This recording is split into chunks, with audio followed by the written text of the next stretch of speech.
His struggle has been that of his people. His fight for liberty, their fight for freedom and dignity. He dedicated his life to challenging a system of racial oppression now recognized as evil and inhumane. That system, unique to South Africa, was called apartheid. Blacks and Asians and whites were kept strictly apart in public places and on public transport. But what made this system of racial segregation uniquely cruel was that it also broke up families. Blacks came from rural areas to work in big cities, but were not allowed to own land or build homes. Workers' families stayed behind or settled illegally in huge squatter camps. It was amongst these people that he began his life's work. Mandela himself had been raised inside his tribe's royal family. He grew up and went to school and even ran away from home with the king's son.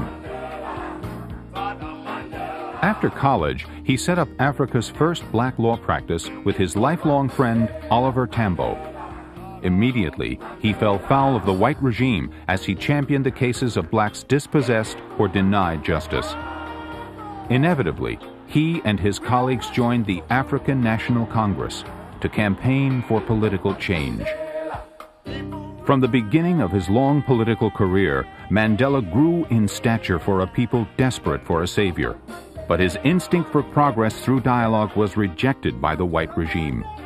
The March 1960 massacre of 69 black protesters at a peaceful rally in the town of Sharpeville dramatically changed his outlook. There are many people who feel that the reaction of the government to our stay at home.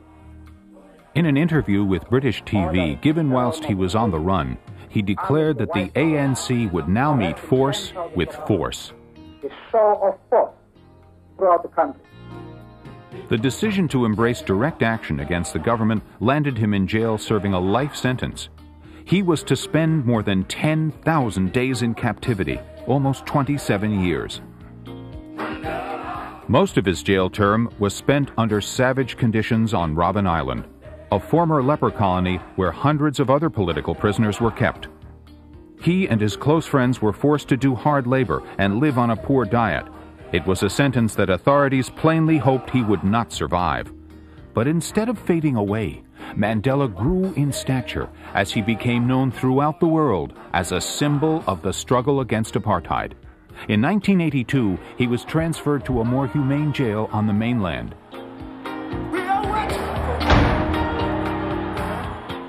This is the only image taken of him during that time. Here he began the secret negotiations which were to lead to his release on Sunday, February 11, 1990. It was an historic moment for his country. He left captivity without bitterness and with his desire for a non-racial democracy still burning strong. The transition from apartheid climaxed in South Africa's first all-race election in April 1994. For the country's black population, including Mandela, it was their first chance to vote. Mandela headed a government of national unity and reconciliation, firmly setting the goal for him and his successors at his inauguration.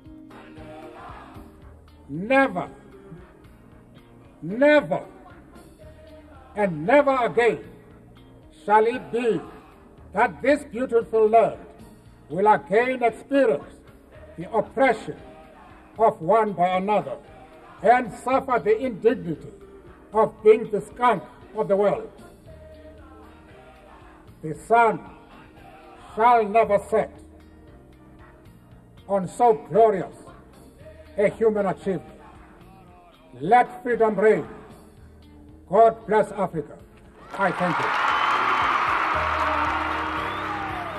Sadly, his marriage to Winnie, a great champion throughout his long years in prison, did not survive the strains of their new life in the public eye and was dissolved. His leadership and his personal integrity have brought this wounded country a long way forward in a short time. Because of his strength and enduring courage, South Africa is once again a proud nation. Mandela, man of vision, reveals the charisma, warmth, and skill of a unique man.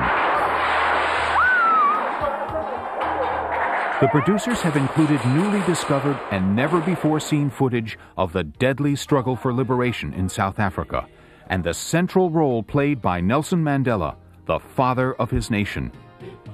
The cornerstone of this special tribute features exclusive footage taken of Mandela as he went amongst his people at Christmas time, reminiscing about his own humble beginnings and talking frankly of his hopes and fears for the future of the country he loves so deeply.